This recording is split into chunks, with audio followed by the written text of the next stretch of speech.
Welcome to AccuWeb.Cloud video tutorial.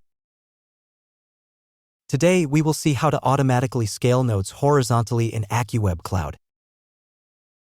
AccuWeb.Cloud offers automatic scaling features for your application server to efficiently adjust capacity as needed.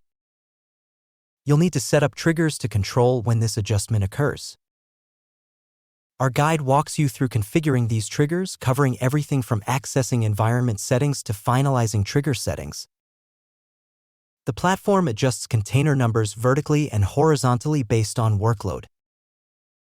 Vertical scaling adjusts single container capacity, while horizontal scaling changes the container group size. When scaling horizontally, containers are evenly distributed across available hardware to prevent overload and ensure reliability. In this video, we will cover the following points. The first one is to set up triggers for automatic scaling.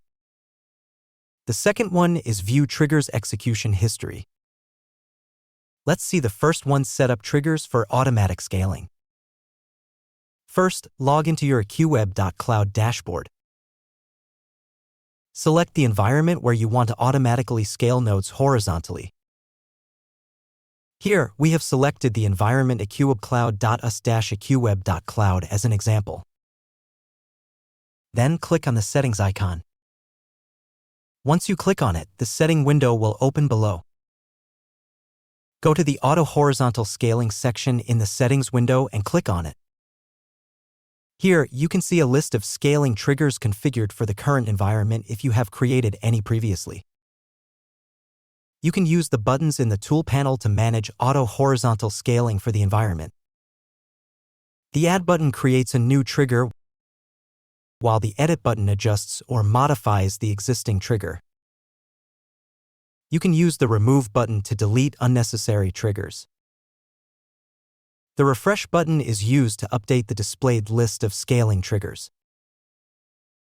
To add a new trigger, click on the Add button. Choose the required environment layer from the drop-down list. Here, we have selected the application servers as an example. Then select the resource type to monitor using one of the appropriate tabs such as CPU, Memory, Network, Disk I/O, and Disk IOPS. The chart on the right side displays information about how much of a specific resource is being used. Using the drop-down list, you can pick the time period you want to see data for, up to 1 week.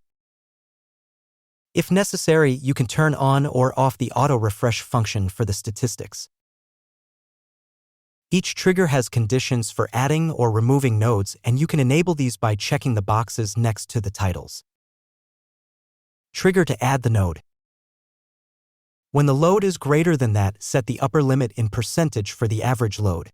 The trigger will be activated and the number of nodes mentioned in the count field will be added to the existing node.